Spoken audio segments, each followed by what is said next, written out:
Bibles to Joshua chapter 5, and while you are turning, hindi ko po kinakalimutan ang ating global family from different parts of the globe. Let me know in the comment section, where are you streaming from para ma-shout out ko po kayo.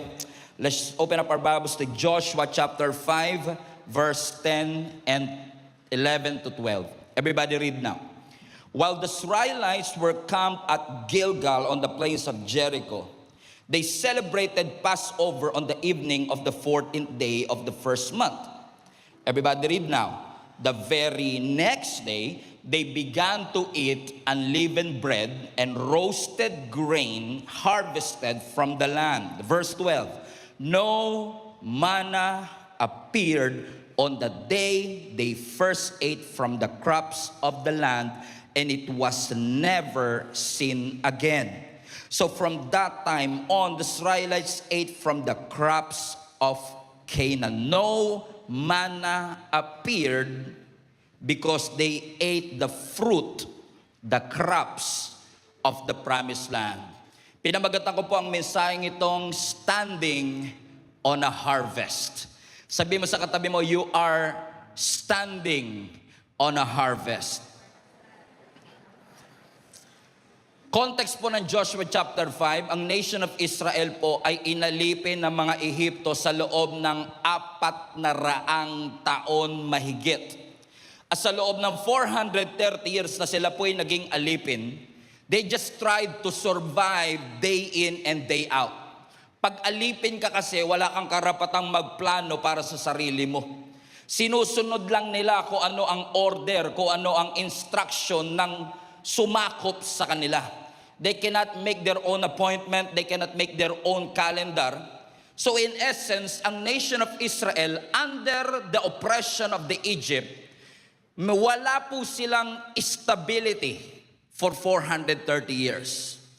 Pero salamat sa ating Panginoon, kasi totoo ngang ang Diyos, kapag nanalangin ka, dinidinig ka ng Lord. That when your groan reach the throne of God, hindi pwedeng hindi sumagot ang ating Panginoon. Kasi ang sabi po ng Biblia, pagkatapos po ang 430 years by the grace of God, diniliber po sila, pinalaya po sila ng Panginoon kapalit ng 430 years na kanilang pagkaalipin.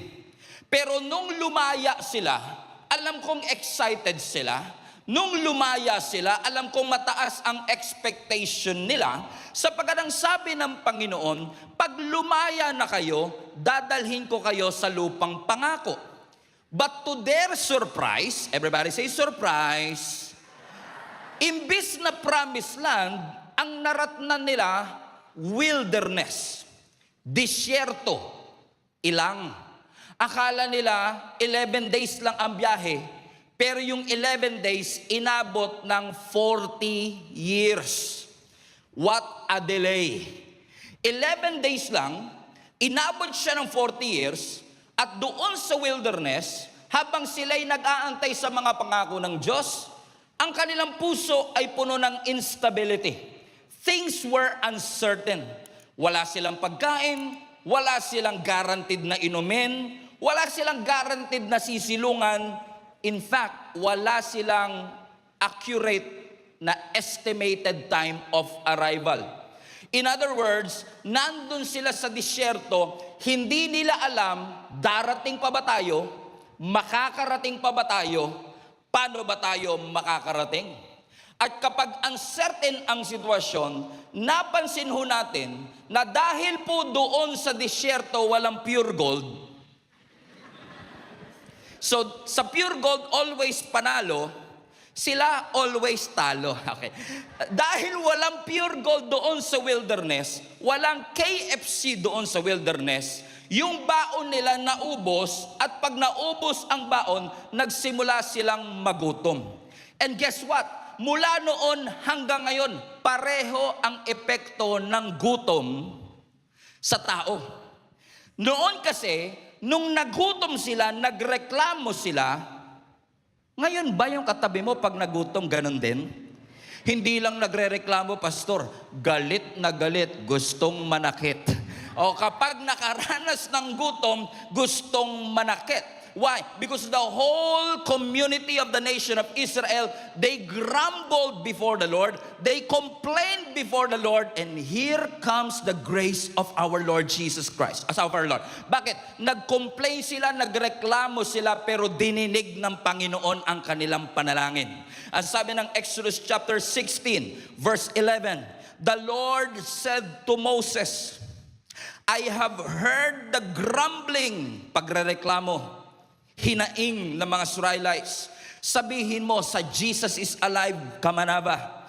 At twilight, sa madaling araw, kakain kayo ng sanggipsal. And in the morning, you will eat meat. And in the morning, you will be filled with bread. And then you will know, because of the provision, that I am the Lord your God. Verse 13. And that evening, Kwek came and covered the camp, and in the morning there was a layer of dew, hamog, around the camp. And watch this, verse 14. So when the dew was gone, so yung pagkain nagsimula sa hamog. Nung nawala yung hamog, nanganak ng pagkain. At ang sabi ng Biblia, when the dew was gone, thin flakes like frost. Everybody say that with me. Thin flakes like frost on the ground appeared on a desert floor. All of a sudden, yung hamog parang naging cracker, parang naging Coco Crunch. At nung nakita nila, wala na sila makain, nung nakita nila na yung hamog naging crunchy, kinuha nila. Continue reading. Ang sabi nila, what is it? Highlight that part. They said to each other, what is it? Pag translate mo yung what is it, sa Hebrew, is manhu. Nang ibig sabihin ay mana. So yung mana, Hebrew word siya ng isang tanong. Ano po yung tanong? What is it? Bakit nila natanong kung anong klaseng pagkain yun? Kasi ang sabi ng Biblia sa dulo, for they did not know what it was. Ibig sabihin, yung pagkain na yun, although mukhang tinapay, mukhang crunchy, pero walang kaparehang pandikoko sa Pilipinas. Wala siyang kahalintulad sa Pilipinas, wala siyang kahalintulad sa kanilang bansa, kaya natanong nila ang kanilang sarili, ano ito? Pero yung bagay na sinabi nilang what is it, yung bagay na hindi pamilyar sa kanila, yon ang ginamit ng Panginoon para isustain sila sa loob ng 40 taon. I just want to remind each and every one of you, kahit hindi ka sigurado kung makakarating ka pa, hindi ka sigurado kung paano ka makakarating, ito ang sigurado. Even in the midst of uncertainty, your God is able to provide for you. Even in the midst of a wilderness, God is able to provide for you. This is a reminder for each and every one of us that God is able to provide.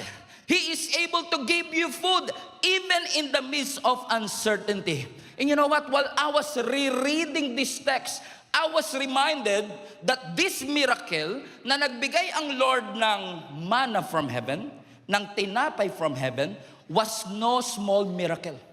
This is not a one-day miracle. Hindi po ito basta maliit na milagro. Ito po yung klase ng milagro na tinatawag ko pong logistical impossibility. Bakit po siya logistical impossibility? Kasi po pag tinignan niyo po, ang bansang nilabas ng Lord sa Ehipto, halos 2 milyong tao po yun. Ilang tao po? 2 milyon. At sa 2 milyong tao na yon, never silang ginutom ng Lord sa loob ng 40 taon. Now, kung pakainin ko kayong lahat, wag na ho kayong umasa. Hindi ko kaya. Bakit kayo pa lang hindi na kaya? Imagine ninyo, almost 2 million people walang drive-thru, walang harina, walang raw material, walang refrigerator, walang palya. Pinakain ng Panginoon araw-araw. Sinustain ng Panginoon araw-araw. Para sa mga geek na katulad ko, imaginein po ba ninyo, 4 million kilograms ng pagkain araw-araw ang bumabagsak mula sa langit. 4 million. Hindi kailangan ng Grab driver kasi dinideliver at their doorstep. Hindi kailangan ng Food Panda kasi free delivery. Mula doon sa langit. 4 million kilograms. I-times mo po yan sa 40 years. Tens of billions of kilograms of food ang pinadala ng Panginoon para sila ay pakainin. Think about it. Walang ref, walang inventory, walang warehouse, walang emergency supply, wala silang supplier ng mantika, wala silang supplier ng import, pero never silang binigo ng Panginoon. Kasi alam nyo, kung ang Diyos makakalimot kahit isang araw lang, sigurado kung maraming magugutom at marami ang magko-complain. Pero ang Diyos talaga, hindi lang enough. He is more than enough. And what God supplied for them was enough for everyone to be fed. Think about this church. Sa loob ng 40 years, walang nireport na nagkaroon ng malnutrition sa disyerto. Walang malnutrition because your God is enough. He is enough to supply for all our needs. Palapakan natin ang ating Panginoon. Amen? In fact, tayo po, no, mapalad na tayo pag umabot tayo ng 70 years old. Pero si Moses, nung namatay, 120. Hindi humina ang kanyang katawan. Yung vitality ng kanyang katawan ay hindi nawala. Ito yung klase ng miracle na hindi lang nangyari ng isang beses. Ito yung klase ng miracle na araw-araw ginawa ng Diyos. Katunayan lamang, mga kapatid, na ang Diyos natin hindi nagbabago noon, ngayon, at magpakailanman, because the God that you serve is able to provide in the midst of uncertainty. Think about this. Yang mana na yan, yung tinapay na yan ay paalala ng Diyos sa kanila. Kahit na wala kayo sa Egypt at nandito kayo sa disyerto, hindi nyo man makita ang physical presence ko. Yang mana na yan ay magpapaalala sa inyo, I am still here. Bago pa kayo dumating sa promised land, I am still here. Bago pa kayo magtayo ng inyong mga bahay, I am still here. Bago pa kayo magtanim ng inyong kakainin, I am still here. Hindi sila certain kung kailan sila makakarating, pero araw-araw silang binusog ng ating Panginoon. Come on now. Sino sa inyo makakapag-testify dito? Hindi kayo sure kung kayo'y mariregular pa sa inyong trabaho, o hindi ka sure kung meron ka pang trabaho after 6 months. Pero pinabayaan ka ba ng Panginoon? Ginutom ka ba ng Panginoon? Kinalimutan ka ba ng Panginoon? Ito po'y paalala sa atin na never tayong iniwan ng Panginoon even in the midst of uncertainty. Sabi mo sa katabi mo, mukhang ikaw ang topic today. Hindi sila sure kung kailan sila makakarating. Ang pagkain nila araw-araw, pareho ang menu. Pero hindi sila ginutom ng Lord. For 40 years, hindi lang pagkain ang pareho. For 40 years, ang Diyos nila hindi nagbago. And for 40 years, they've been through a lot of struggle. They've been through a lot of complaining. They've been through a lot of grumbling. But finally, everybody say finally. Finally, after 40 long years, they made it. They made it into a new territory. They made it to the promised land. But think about this.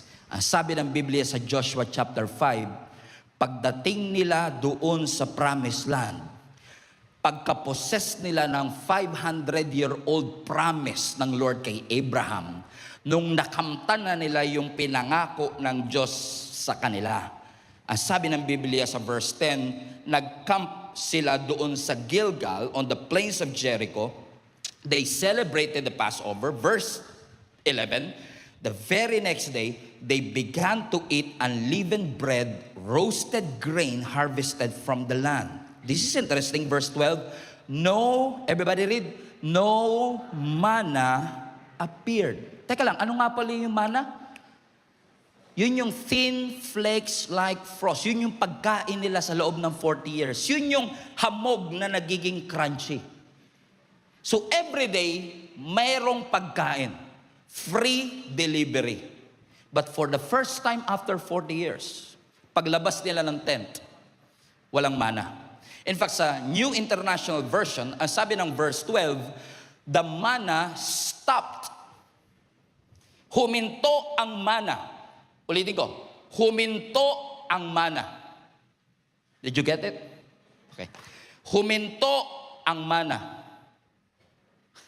Try natin dito. Huminto ang mana. Okay. Huminto ang mana, pero hindi ibig sabihin huminto ang Diyos. Huminto lang yung mana, pero hindi huminto ang Diyos sa pagiging provider. Kasi ang sabi ng Biblia, kaya huminto yung tinapay kasi kumain na sila ng prutas. Ibig sabihin, hindi sila ginutom muna ng Diyos bago dumating yung prutas. Inantay ng Diyos, come on now, na makakain muna sila ng prutas bago hininto ng Lord yung mana. Okay. Okay. Yung mana ba blessing? Okay, ulitin ko po. Yung mana ba blessing? Yung prutas ba blessing? Parehong blessing, pero kanino nanggaling? Sa parehong Diyos. So nagbago yung forma ng blessing, pero hindi nagbago ang Diyos sa pagpo-provide. Amen? Minsan tayo, na-frustrate tayo kapag yung bagay na inasahan mo, buong buhay mo, biglang hininto at inagaw ng Diyos. Nafo-frustrate ka na yung bagay na lagi mong ginagawa, bagay na dinependihan mong trabaho, negosyo na pinaglaanan mo ng buhay, all of a sudden, God took it away from you. And you thought that when God took it away from you, God is punishing you. But what if God eliminated that work, that business, that relationship, that method, not to punish you, but to prepare you for the new season? Kasi ang sabi ng Biblia, doon sa disyerto, mana ang kinakain nila. Pero pagdating sa promised land, upgraded sila. Kasi hindi lang sila dinala ng Lord sa bagong territory, hindi lang sila tumawid sa bagong season, hindi lang sila tumawid sa bagong taon, hey, Happy New Year, hindi lang sila lumipat ng bagong building, hey, come on now. Nung lumipat sila, nung nagkaroon ng transition, God has to eliminate the previous miracle to give way for the new. So, ibig sabihin, yung elimination, preparation pala talaga siya. Yung subtraction, transition pala talaga siya. So, kung si Lord ang nagtanggal, hindi siya kawalan. Ulitin ko, kung si Lord ang nagtanggal, hindi ka nawalan. Parang ayaw nyo mag-amen doon ha. Kinikila, natatakot kayo. Okay, natatakot. Ulitin ko lang. Kapag si Lord ang nagtanggal, hindi iyan kawalan. Bakit? Kasi yung Diyos na nagtanggal, the same God that fed them for 40 years, is also the same God that will feed them in the promised land. Magkaiba man ang forma ng pagkain, pero parehong Diyos. Hindi tinanggal ng Lord ang pagkain, binago niya lang yung forma. Yes, I understand. Yung mana na yan yung naging safety net nila. Yung mana na yan yung kanilang naging daily miracle. Yung mana na yan yung naging familiar sa kanila. Pero hindi sinabi ng Bible, winidraw ng Lord ang kanyang kamay. Hindi. Huminto ang mana, pero hindi ibig sabihin huminto ang ating Panginoon. Hindi punishment ng Lord yun, preparation ng Lord yun. So what if yung elimination is God's preparation for a new year? Halos masira yung ulo mo nung nawalan ka ng trabaho, pero what if yung pagkatanggal ng trabaho ay preparation ng Panginoon for the next season? Na nung nawalan ka, inakala mong inabandona ka ng Lord, pero ang totoo, nireposition ka lang ng Panginoon. Kasi God wants to prepare you for the new season of your life. Am I talking to somebody today, mga kapatid? Sabi mo sa katabi mo, mukhang ikaw yung pinapatamaan ng pastor na ito. Bakit? Parehong blessing, Parehong galing sa Panginoon. Pero nung nag-appear siya, magkaiba na yung kanyang forma. So ibig sabihin si Lord, nag-design ng isang miracle dito sa disyerto, pero pagdating nila sa Kanaan, sabi ng Lord, yung miracle nyo sa disyerto, iba na yung miracle ngayon dito sa Kanaan.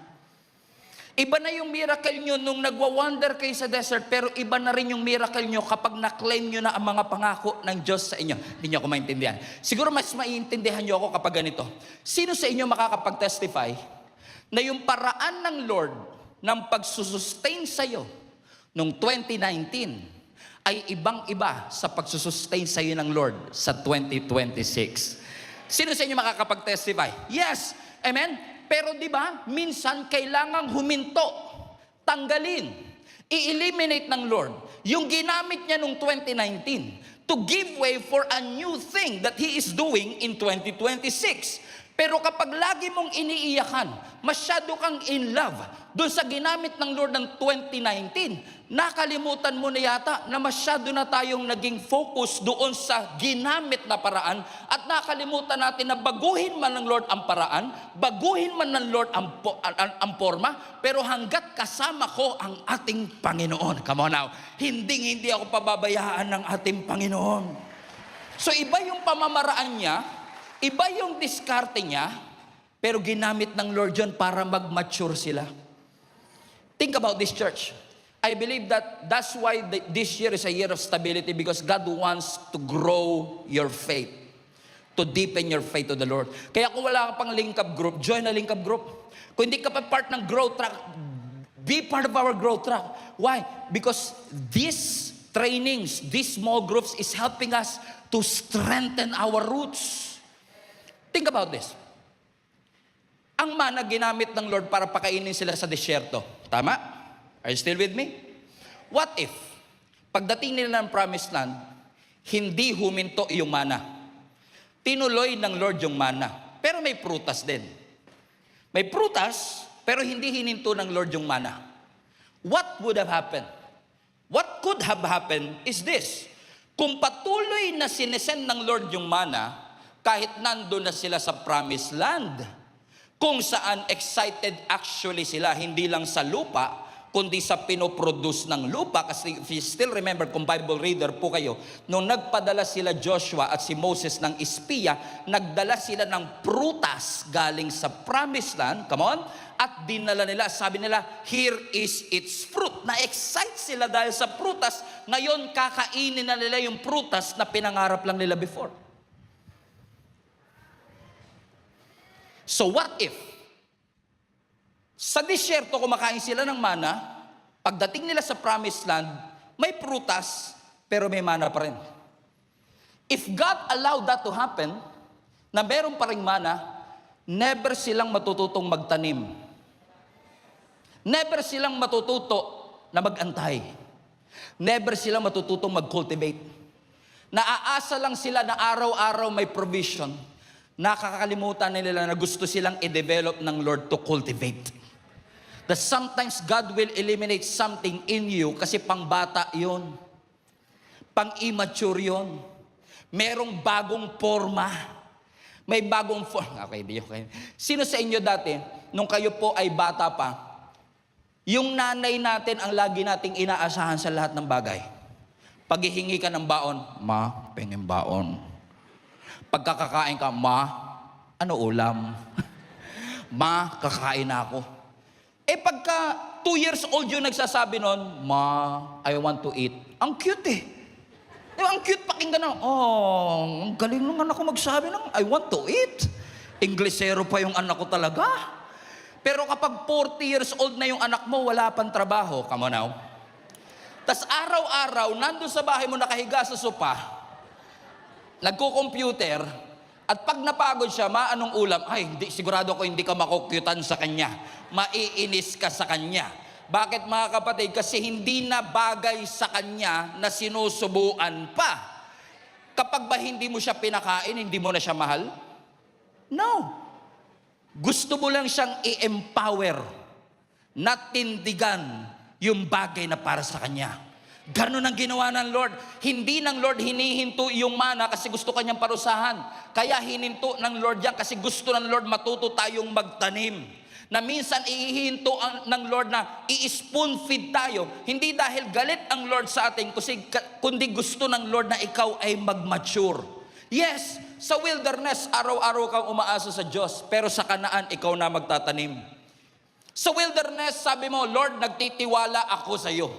Pero doon sa promised land, ang sabi ng Panginoon, I want you to become a good steward.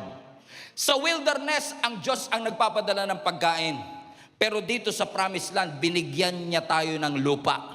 Binigyan niya ang nation of Israel ng lupa. Because the same God who rained bread from heaven is the same God who released that fruit from the soil. But one miracle has to stop to give way for the new. Kaya pala ang sabi ng Isaiah 43 verse 19, see, I am doing, highlight that part, a new thing. Sino sa inyo naniniwalang God is going to do a new thing? Okay, let me rephrase. Sino sa inyo naniniwala that God is already doing a new thing? Pero tingnan nyo yung screen. Alam nyo kung bakit minsan hindi natin makita, hindi natin magawa yung new thing? Kasi hindi mo makita. Kaya sabi ng Lord, see. Kasi may ginagawa na siya, bulag ka pa din doon. Kasi masyado kang in love sa nakaraan, nakalimutan mo may bago nang binuksan ang Diyos. Kaya mauubos na lang yung oras mo, kakaiyak dun sa saradong pintuan. Pero lagi ko nga sinasabi, pag sarado na yung pintuan, wag mo nang iyakan. Pero kapag binuksan ng Panginoon, wag kang mag-hesitate pumasok. Kasi sigurado may inilaan ang Diyos na bagay para sa iyo. Amen? Do you not perceive it? Gia Kamanaba, God is doing a new thing. Bago na naman, yes. But do you not perceive it? Do you don't realize it? Do you realize it? God is doing a new thing. He is doing a new thing. Yung katabi mo, bago. Yung facility natin, bago. Hallelujah. Girlfriend mo, luma. Kasi nung nag-text yung ex, come on now. Yung mga text ng ex talaga na yan, distraction yan. Sabi mo sa katabi mo, huwag mo na replyan yan. Amen? Bakit? He's doing a new thing.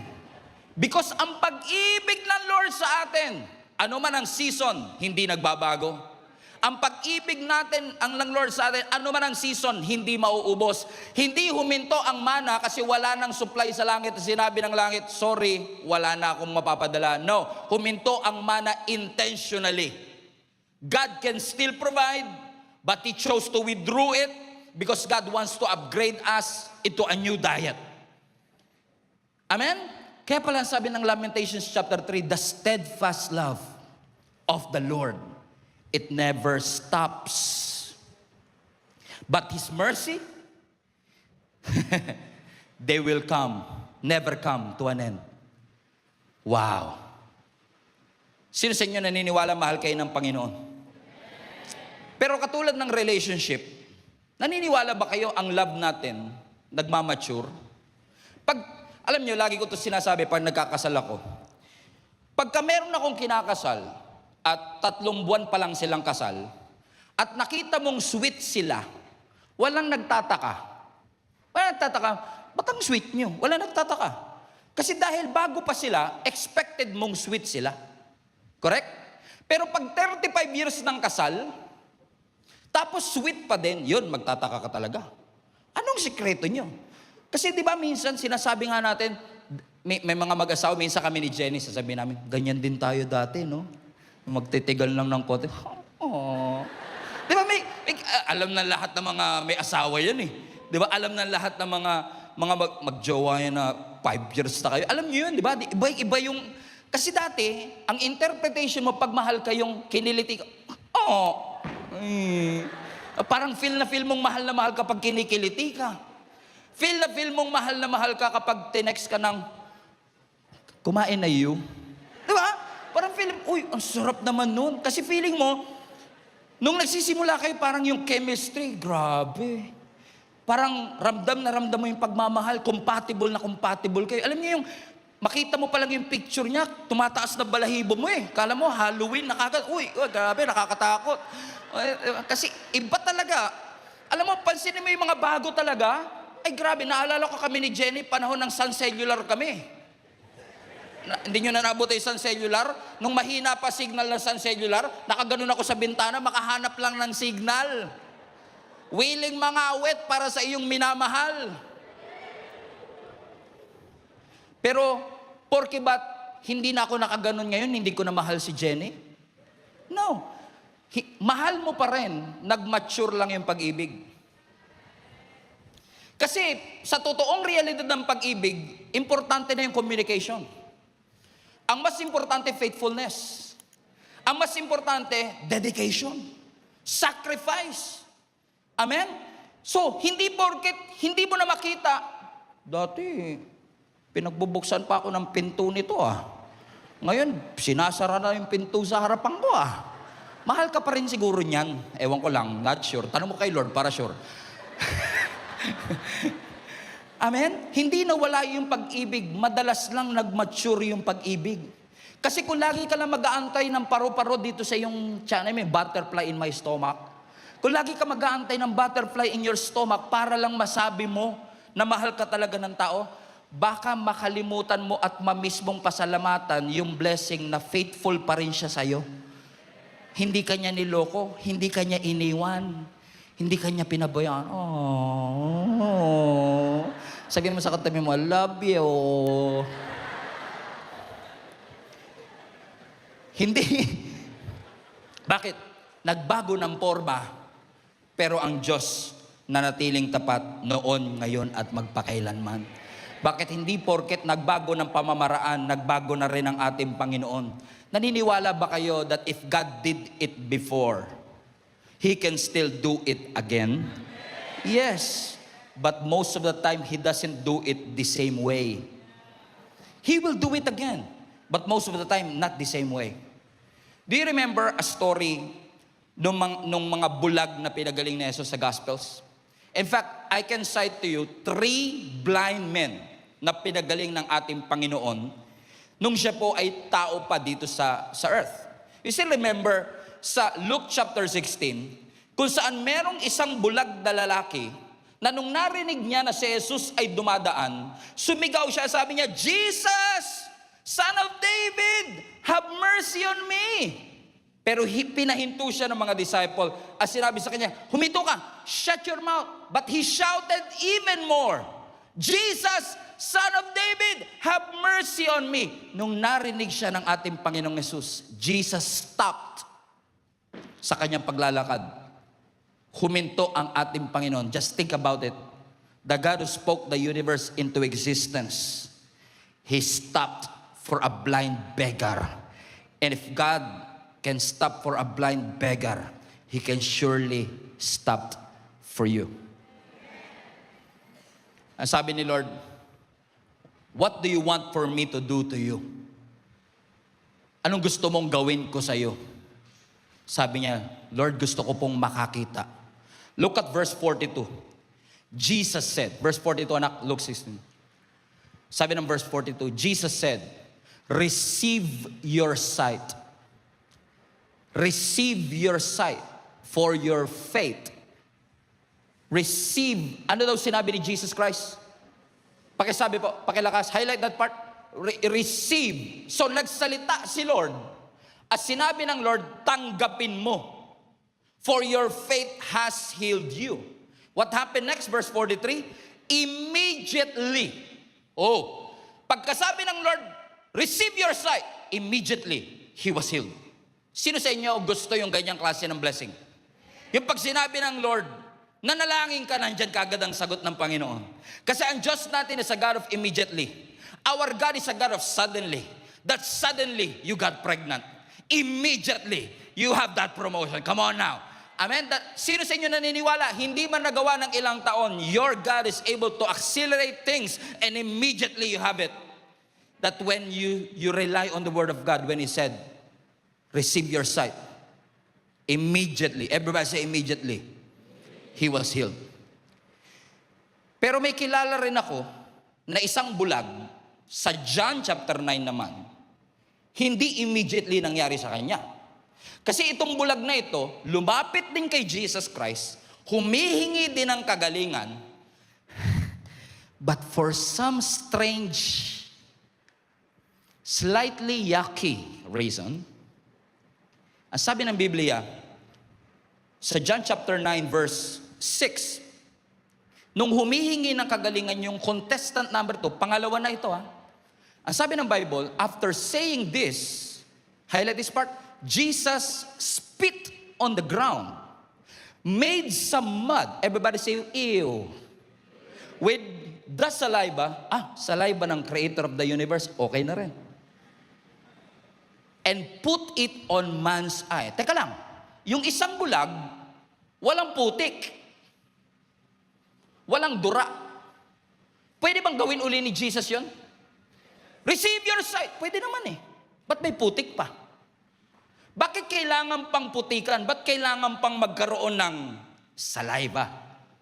Kasi yung una, it is a miracle of declaration. Dineclare lang, gumaling na kagad. Pero dito sa pangalawa, may proseso ang miracle. May mga miracle na biglaan. Pero may mga miracle na may proseso. Okay. Humingi ka ng trabaho, humingi ka sa Lord, gusto ko ng extra income, binigyan ka ng trabaho. Pero pag di mo pinasukan yung trabaho, walang extra income. So you have to work hard. Okay. Sino sa inyo naniniwala, God is able to provide? I've seen that happen in my life. Amen? Na minsan hindi ko pinagtrabahuan, ibinigay ng Diyos sa akin. Immediately I receive it. Pero may mga pagkakataon din naman na yung blessing kailangan mong iproseso. So, magkaiba ng paraan, pero parehong Diyos ang gumalaw. Nagbago ba ang Diyos? Hindi, nagbago lang siya ng technique. Kung ikaw ay addict sa method, addict sa nakasanayan, addict sa mana, nung si Lord gumagawa ng putik, sabi mo, Lord, wait, Lord. Nararamdaman ko may putik ka sa kamay mo. Kasi hindi siya makakita I just realized. Nabalitaan ko yung isang milagro mo sa kapwa ko bulag. Nagsalita ka lang dun. Walang involved na dura, Lord. Ba't ito may dura ngayon? Pwede niyo ba niyo sabihin yon? Yes. Pwede niya sabihin kasi ginawa na ng Lord before. If God did it before, He can do it again. But not the same way always. And then may kilala ko, isa pang bulag. Iba na naman to. Pero may kasama rin putik. Ito naman makikita natin sa Mark chapter 8. Ito po yung bulag dun sa Bethsaida na lumapit din sa ating Panginoong Yesus. Pero ang sabi ng Lord sa verse 23, He took the blind man by the hand and led him outside the village. Everybody read now. Highlight this part. When he had spit on man's eyes. If you are listening, yung pangalawa, dumura din si Jesus. Pero hindi sa mata. Saan? Sa ground. Gumawa ng putik, nilagay sa mata. Nung etong contestant number 3 na, nararamdaman niya ng merong paparating.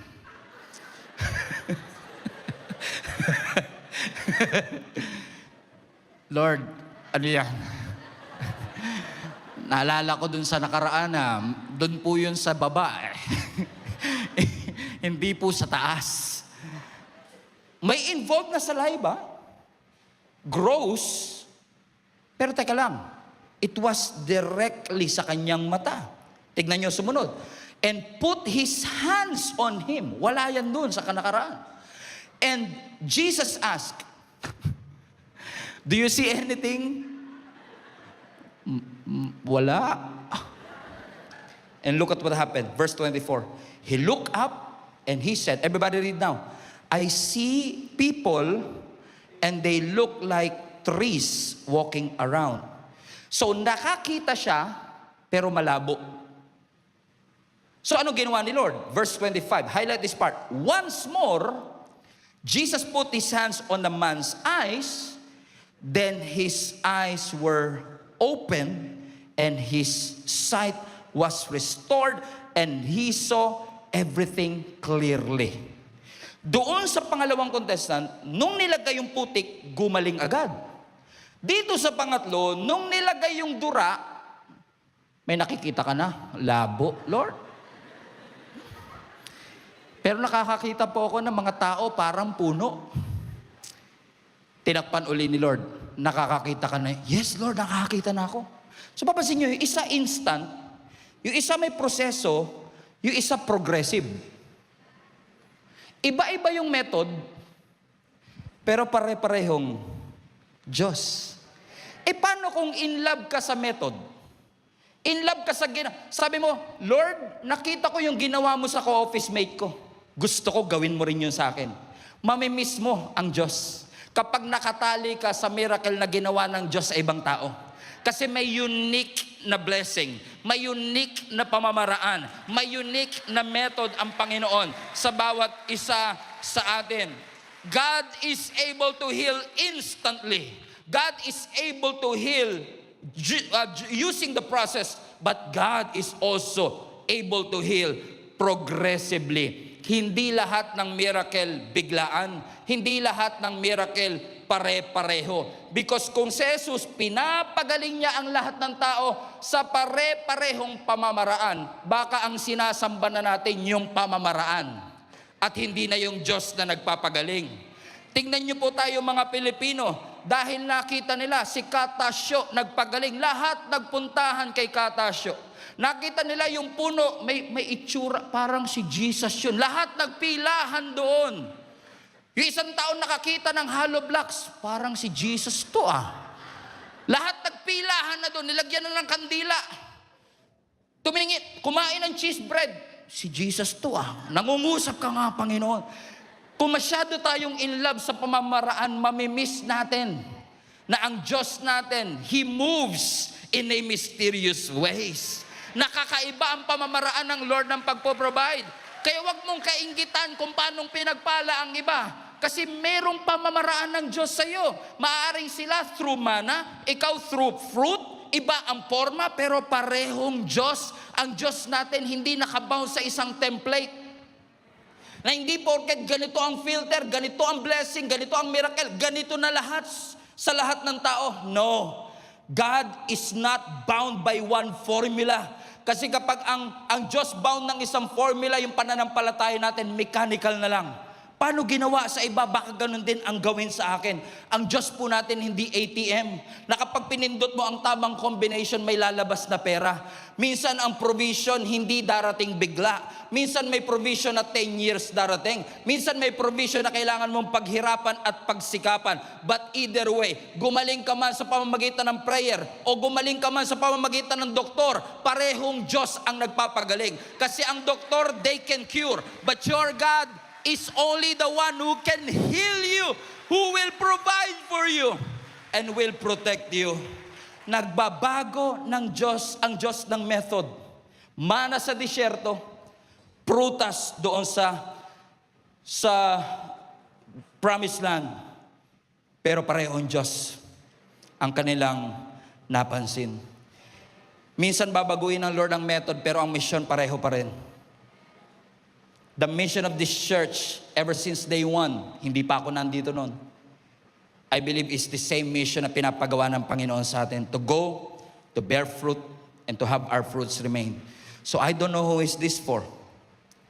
Kung huminto man ng mana, nawalan ka ng trabaho, nalugi ang negosyo, nawala ang relationship, huminto ang isang bagay na inasahan mo for many years, sabi mo sa katabi mo, don't panic. Don't worry. Ayaw kaguol, ayaw kabalaka sa Bisaya. Huwag kang mag-alala. Bakit? Kasi baka mamaya, masyado kang nag-e-expect sa ibabaw ng mana, wala pa rin Kasi for 40 years, doon galing lahat For 40 years, doon galing So, akala mo ngayon, doon pa rin galing. Kasi si Lord na sa taas Pero what if yung blessing na dating binibigay sa taas, Sabi ng Lord, mali ang tingin mo. Check the ground. Because you might be standing on a harvest.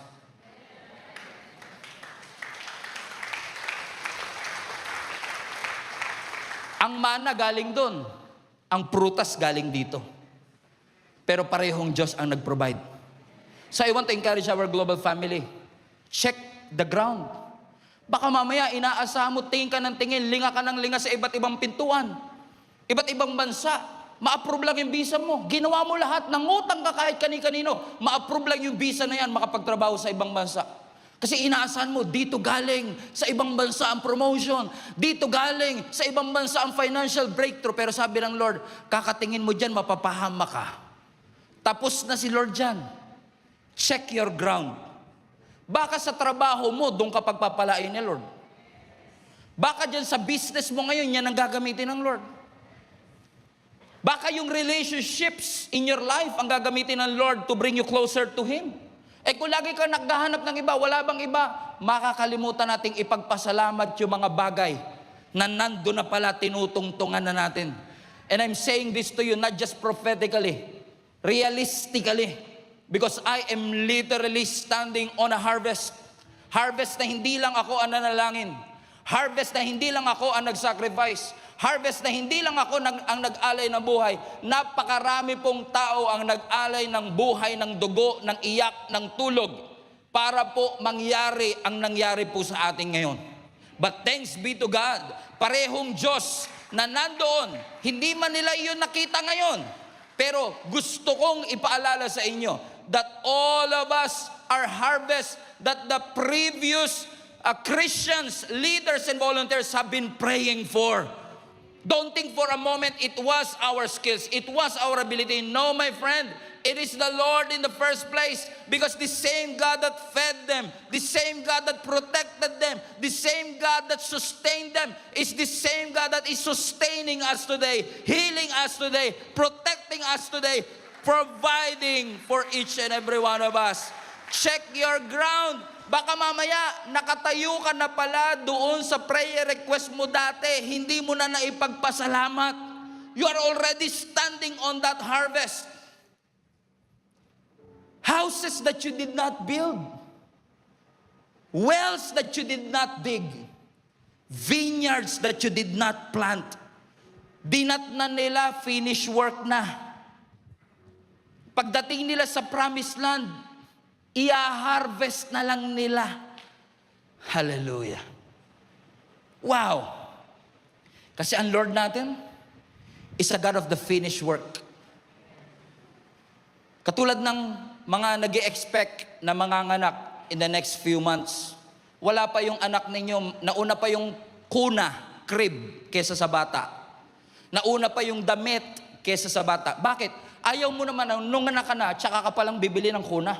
Nanganak ka na, tsaka ka palang bibili ng damit.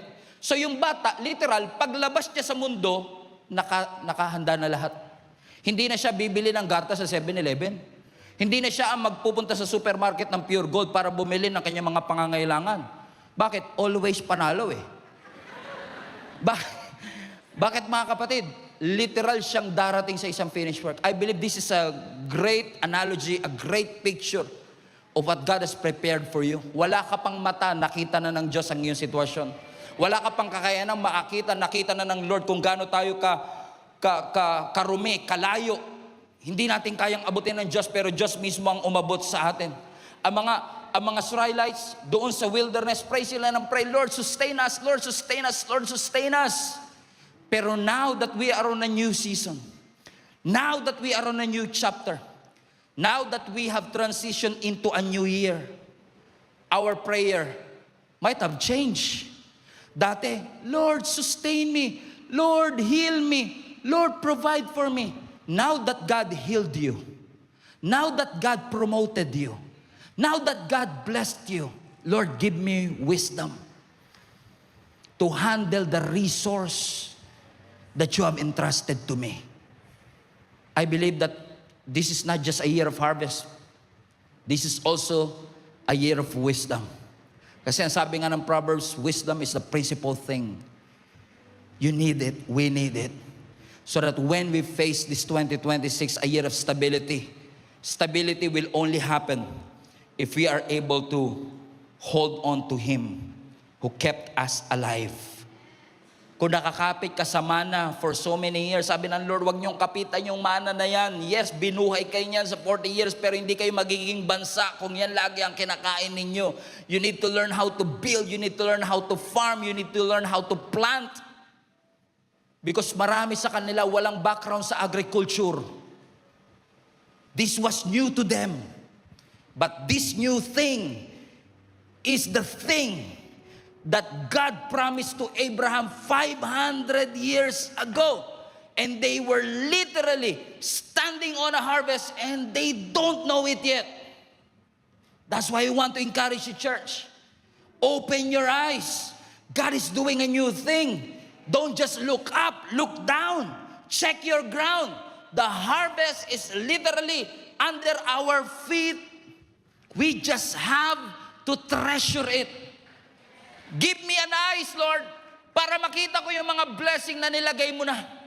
Lord, buksan mo ang mata ko na makita ko lahat ng sagot sa mga panalangin ko 7 years ago.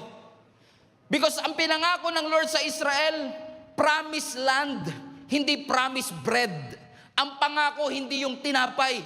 Ang tunay na pangako, yung lupa. Yung tinapay, ginamit ng Lord para dalhin sila doon sa lupa. Pero ang tunay na promise, hindi yung tinapay. Ang tunay na promise, yung lupa. Bakit? Yung tinapay na yan aamagin. Yung tinapay na yan napapanis. Makakasurvive ka for a day or two, but it cannot sustain you. Pero ang prutas, itanim mo, tutubo, magbubunga ng marami pang buto na pwede mong itanim. Yung tinapay aamagin, yung prutas pwedeng maging gubat, pwedeng maging garden. Sabi ng Lord, huwag ka mag-focus sa temporary. It can be lost. It can be stolen from you. But when you focus on eternal things, nandun ang pangako ng Panginoon. And I remember Jesus Christ in John chapter 6, they have a problem. They had the problem. Nasa wilderness sila, nagtuturo si Jesus Christ mula umaga hanggang hapon. Nagutom ang tao. When they started to get hungry, ang sabi ng mga disciples, pauwi na po natin sila, Lord. Wala tayong ipapakain dyan sa 15,000 na tao na yan. Ano ang sabi ni Jesus Christ? Huwag nyo silang pauwiin. Pakainin nyo sila, ha? Lord, paano namin sila papakainin? Nakakita sila ng bata na merong baon na 5 tinapay at 2 ligo sardines. Kinuha nila, in essence, nilagay sa kamay ni Jesus, tinaas, ipinagpasalamat, minultiply ng ating Panginoon. And they were able to feed 15,000 people. But you know what the real miracle is? Not just that. What happened after that? Because what happened after that is that dahil gumawa si Jesus ng malaking milagro, gusto nilang gawing hari si Jesus right there and then. But Jesus withdrew Himself. It's not yet time. Winidrew ni Jesus ang kanyang sarili. Sumakay sila ng bangka kasama ang mga disciples, kasama yung 12 basket na sobra doon sa miracle.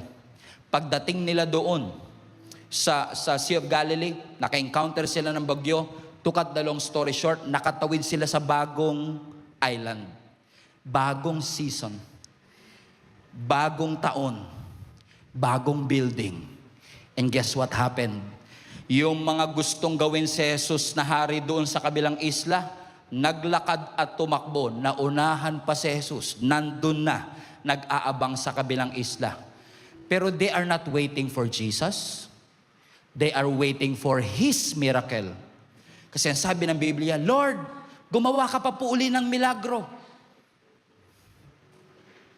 They were not looking for relationship. They were looking for a miracle. And Jesus said, hold on a second. Hold on a second. You don't get it. I am that bread. I am the bread of life.